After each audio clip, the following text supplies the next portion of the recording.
Madam, நீங்க சொல்லுங்க. தூய்மை பணியாளர் போராட்ட வந்தப்பவே ஆமா, அம்பிகாவுடைய அரசியல் பயணம் தொடங்கிருச்சு அப்படின்னு தான் சில விஷயம் சொல்லப்பட்டது. சரி. அப்படி நீங்க சொன்னது அப்படி நடக்கணும் அப்படின்னு இருந்தா நடக்கட்டுமே. எனக்கு அதுல எந்த வித ஆட்சேபனையும் கிடையாது. வருவீங்களா அப்படின்னு கேட்டா வந்தா என்ன, வரலாமே, ஒன்றும் தப்பு இல்லையே அப்படின்றதுதான். பட் இருந்தாலும் கொஞ்சம் நம்ம ஃபீல்டில் இருக்கிறவங்களும் கொஞ்சம் மனிதாபிமான அடிப்படையில் கொஞ்சம் பிஹேவ் பண்ணலாம். அது என்ன, மனிதர்களும் நம்ம மக்களும் வெறும் டிக்கெட்டு கிடையாது, கவுண்டர்ல போய் எடுக்கிற டிக்கெட்டும் காசும் கிடையாது. அவங்களும் மனிதர்கள் தான், உங்களை மாதிரியே.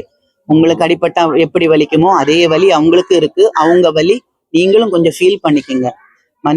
நம்ம மக்களை வந்து வெறும் டிக்கெட் கவுண்டர் நம்பர்ஸா பார்க்காதீங்க. அது ஒண்ணுதான் சொல்லுவேன். கொஞ்சம் வருத்தம் இருக்கு எல்லார் மேலேயும். பட் நம்ம சொல்லதான் முடியும், நான் ஃபீல் பண்ணலாம் ஏன் அப்படி செய்யலன்னு. ஆனா அவங்க மனசுக்குள்ள ஏறி பண்ணுங்கன்னு சொல்ல முடியாதுல்ல.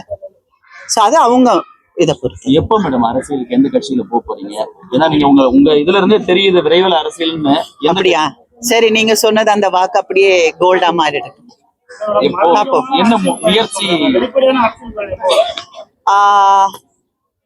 அப்படி கேக்குறீங்களா? சரி, சீக்கிரமா வந்துட்டா போச்சு. சரி, வந்துடுறேன். ஏன்னா அரசியல் இப்போ நான் இவங்களை பார்க்க வந்தது அரசியல் ரீதியா வரல. அந்த குழந்தைங்க அந்த ரவி எல்லாம் பார்க்கும்போது வந்து பார்க்கணும்னு தோணுச்சு. அந்த ரவி என்னோட சுரேஷ் என்னோட கடைசி தம்பி அவனா இருந்தா அப்படின்னு எனக்கு ஃபீல் ஆயிடுச்சு. நான் வந்தேன். பட் நாம ஏதாவது செய்யறதுக்கு வந்து அரசியல் இது இருந்தால்தான் அது ஒர்க் அவுட் ஆகும்னா அப்படியே இருந்துட்டு போறேன், அவ்வளவுதானே. எதுவா இருந்தாங்க பண்ணிட்டா போச்சு. ஆனா யாரும் கம்ப்ளைண்ட் சொல்ற மாதிரி உள்ள ஒரு அரசியல்வாதியா நான் இருக்க மாட்டேன். அது மட்டும்